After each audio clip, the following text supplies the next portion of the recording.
Hingga seluruh teka-teki pun mulai terjawab, maskapai penerbangan murah ini ternyata hanyalah kedok untuk jaringan penyelundupan narkoba internasional. Pesawat ini kemungkinan besar sengaja dijatuhkan agar semua bukti lenyap bersama para penumpangnya di tengah lebatnya hutan Amazon. Namun, fakta ini memicu ketakutan baru. Pematen di antara mereka mungkin ingin menguasai barang haram ini sendirian. Amy yang sudah mencapai batas mentalnya tak sanggup lagi menahan takut.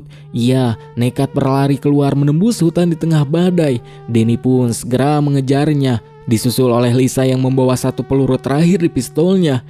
Kevin memperingatkan agar tak ada yang berpencar, tapi situasi sudah tak terkendali.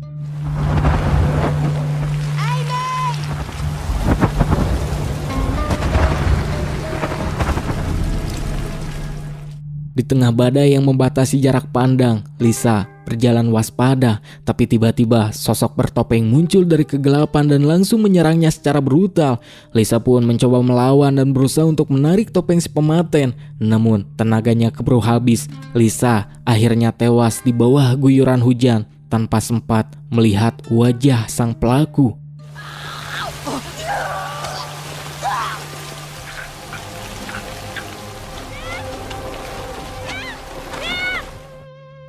Keesokan paginya, mereka menemukan jasad Lisa yang sudah terbaring kaku. Mental kelompok ini pun runtuh seketika dan di saat itu juga, Christy mendadak menodongkan pistol tepat ke arah Jake. Christy mengaku telah menemukan peluru Lisa yang hilang dan sebuah telepon satelit di dalam tas milik Jake, di mana kini semua bukti menyudutkan Jake. Jake pun membela diri. Ia mengaku memang mengambil peluru Lisa karena curiga Lisa adalah pematennya. Namun, ia bersumpah telepon satelit itu bukan miliknya. Seseorang telah menjebaknya. Kevin pun mendesak agar telepon itu segera digunakan. Namun, alat itu terkunci, kata Sandy. Semua orang pun yakin jika hanya Jack lah yang mengetahui kunci ponsel tersebut. Danny yang emosi langsung menghajar Jack secara brutal. Tapi untungnya Kevin berhasil meredakan kemarahan Danny karena jika Jack innalillahi, Sandy itu akan terkubur selamanya dan mereka tak akan pernah keluar dari hutan ini. Akhirnya mereka mengikat Jack dengan hanya 4 orang tersisa. Kevin diberikan tugas untuk memaksa Jack berbicara. Kevin mulai menyiksa Jack, namun Jack tetap pada jawaban yang sama. Ia teu nyaho nanaon. What now, Doc? I don't understand you, Zach. I'm DEA. If anybody hurts me, though, I already told you it's not mine. Give it up and let us all go home. I'm begging you. Sementara itu, Christy, Danny, dan Amy kembali mendaki gunung untuk memeriksa GPS. Hingga sesampainya di puncak, mereka menemukan kenyataan yang sangat pahit. Kabel GPS itu sudah putus. Selama ini memang tak pernah ada sinyal bantuan yang terkirim. Juga harapan mereka benar-benar telah diputus sejak awal. Tanpa membuang waktu, Christy segera menyambungkan kembali kabel GPS yang terputus. Dan beberapa detik kemudian, perangkat itu kembali aktif. Untuk pertama kalinya sejak kecelakaan, sinyal darurat berhasil menembus lebatnya Amazon. Di pusat pemantauan Amerika, para petugas mendeteksi koordinat pesawat tersebut. Namun muncul kendala hukum, yaitu lokasi jatuhnya berada di luar wilayah Amerika. Sementara itu di Amerika, seorang investigator pemerintah bernama Claire mendatangi kantor maskapai penerbangan tersebut. Ia membawa surat penyelidikan resmi karena perusahaan tak pernah melaporkan hilangnya pesawat itu secara terbuka. Cora, manajer maskapai, menanggapi dengan sangat tenang. Ia tahu bahwa secara hukum hanya militer Meksiko yang berhak melakukan operasi penyelamatan di area itu. Namun sebuah fakta besar terungkap. Claire ternyata adalah istri Jack. Selama ini Jack bukan sekadar penumpang biasa. Ia sedang menjalankan misi rahasia untuk membongkar jaringan narkoba maskapai tersebut. Dengan pengakuan ini jelas bahwa Jack bukanlah pematennya. Lantas siapakah pematen yang sebenarnya? Lajeng. 6 days of nothing. I'm closer to him than I am to anyone. I tried to help the guy, and the son of... Is that against the law? Di tengah hutan, Christy diam-diam menemui Jack yang masih terikat. Ia mulai merasa Jack memang dijebak. Jack memberikan penjelasan yang masuk akal. Jika ia memang pematainya, ia tak akan mencuri peluru, melainkan langsung mengambil pistol Lisa dan menghabisi semua orang. Christy pun akhirnya memutuskan untuk melepas ikatan Jack dan menyuruhnya bersembunyi sebelum Kevin kembali melakukan penyiksaan. Any idea what was going on? The first... Spare me the heroics. If you come anywhere near me, So do I. Just stay out of sight, yeah? Keesokan paginya, Kevin, Danny, dan Amy panik saat menyadari jika Jake sudah tak ada. Christy pun lalu berpura-pura tak tahu, namun ketakutan justru menyelimuti Danny dan Amy. Mereka yakin jika Jake bebas, ia akan membalas dendam kapan saja. Dan di tengah kekacauan itu, Danny memutuskan untuk memisahkan diri bersama Amy, sebab ia sudah tak percaya pada siapapun lagi. Christy sempat mencoba mencegahnya karena berpencar hanya akan mempermudah pematen beraksi. Namun Danny tetap pergi. I think he was telling the truth. Sure. I'd never met any of you people. Jake kini berjalan sendirian di hutan, menghindari semua orang kecuali Christy.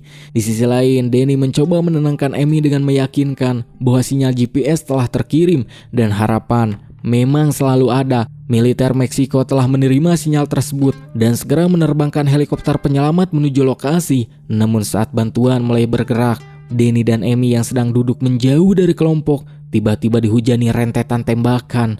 Kevin, Christy, dan Jake yang berada di titik berbeda langsung berlari menuju sumber suara. Dan saat mereka sampai di sana, mereka membeku seketika. Danny juga Amy sudah tergeletak tak bernyawa dengan luka tembak dari arah belakang.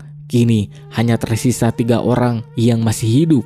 Ketiganya pun saling menatap dengan penuh curiga. Lingkaran pematenan ini sudah mencapai titik akhir. Pematen sebenarnya yang menghabisi satu persatu penumpang sejak awal kini berdiri tepat di hadapan mereka. Drugs like some fucking, which means he was probably one of you. You could be the one doing the misdirecting. Helikopter militer pun terus bergerak membelah langit Amazon. Di bawah sana, suasana di antara 3 orang yang terasa berubah menjadi jauh lebih mencengkam. Tak ada lagi rasa percaya karena salah satu dari mereka adalah pematen sebenarnya. Stop all this killing! But only one. Let's drop the gun. Hingga Kevin pun akhirnya memecah keheningan. Ia menuduh Jake sebagai dalang karena semua bukti fisik, telepon satelit dan peluru Lisa ditemukan di tas miliknya. Namun Jake langsung membalas. Ia menegaskan bahwa Kevin lah yang paling mencurigakan karena selalu berada di dekat setiap korban. Ia yang mengoperasi pilot, ia yang memeriksa semua mayat, dan ialah yang paling memahami cara mempateni tanpa jejak.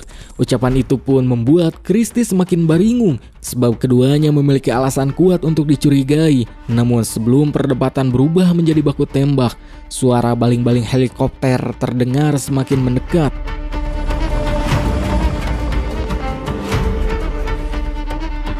Untuk saat mereka merasa ini adalah akhir, namun di detik itu juga Kevin secara tak jelas pergi meninggalkan Jake dan Christy tanpa sasalaman. Menanggapi keanehan Kevin, Jake dan Christy menyimpulkan jika dalang dibalik semua musibah yang dialami mereka tak lain adalah Kevin, yang karena tak ingin nasib mereka sama seperti teman-temannya, Jake dan Christy pun memutuskan untuk pergi ke puncak, tempat di mana mereka meletakkan GPS untuk menunggu kedatangan pahlawan. Wait for what? The sun's rising.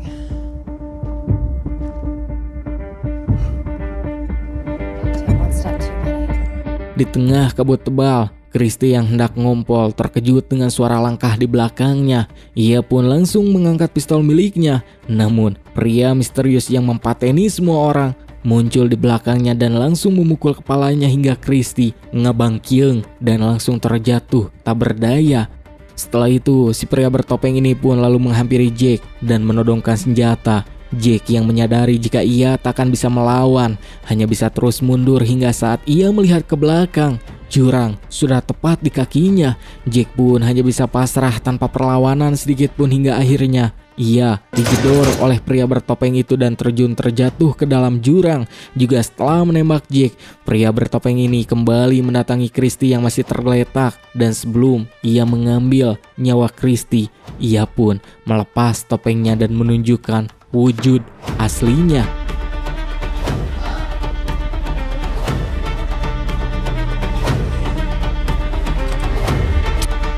Tak lama kemudian pasukan penyelamat datang. Mereka tak percaya dengan semua yang mereka lihat. Dan setelah mereka selesai mengumpulkan orang yang sudah tak bernyawa, Mereka lalu pergi meninggalkan hutan teror itu. Namun saat sedang mengudara, salah satu tentara melihat Jake yang ternyata masih hidup.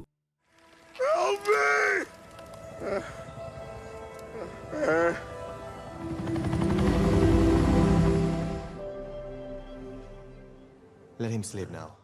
Dengan sangat mengejutkan, Kevin terlihat tertawa puas di dalam pesawat yang sedang mengudara sebab ia membawa semua barang haram yang mengambil nyawa orang-orang. Namun di saat itu juga pesawat yang ia kendalikan mengalami kerusakan dan bahan bakarnya tumpah berceceran.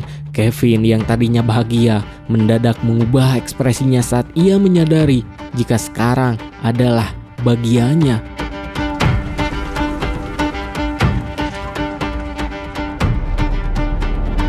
Tamat. Film ini terasa sangat relate dengan kehidupan sekarang, terutama dalam keadaan dunia yang makin penuh kepalsuan dan kepentingan. Hari ini, banyak orang yang terlihat baik di depan kamera, ramah di media sosial, atau berbicara soal moral dan kemanusiaan. Tapi di belakang, mereka rela menjatuhkan orang lain demi uang, jabatan, dan keuntungan pribadi. Sepanjang cerita, semua orang saling curiga karena tak ada lagi yang benar-benar bisa dipercaya. Dan bukankah itu juga yang mulai terasa di kehidupan sekarang? Orang makin takut jujur, makin hati-hati percaya pada siapapun, karena seringkali yang menghancurkan justru datang dari orang terdekat, orang yang paling terlihat tulus. Film ini juga seperti tamparan keras tentang bagaimana nyawa manusia kadang kalah penting dibandingkan bisnis dan kekuasaan. Selama uang masih jadi tujuan utama, selalu akan ada orang yang rela menutupi kejahatan, memanipulasi keadaan, bahkan mengorbankan banyak orang demi menyelamatkan dirinya sendiri. Yang paling menyeramkan dari film ini bukanlah pematenan, bukan hutanya, dan bukan terornya, tapi kenyataan bahwa karakter seperti itu benar-benar ada di dunia nyata sekarang. Orang yang terlihat paling tenang, paling pintar berbicara, dan paling dipercaya justru sering menjadi sosok paling berbahaya. Dan mungkin itu alasan kenapa ending film ini terasa sangat pahit. Karena setelah semua kekacauan yang terjadi, kita sadar satu hal. Dunia hari ini memang sudah tak sesederhana dulu. Topeng manusia semakin sulit dibaca, dan terkadang monster paling nyata bukan yang ada di hutan, tapi yang hidup di tengah masyarakat itu sendiri. Segitu saja untuk video kali ini. Like dan subrek jika kalian menyukainya.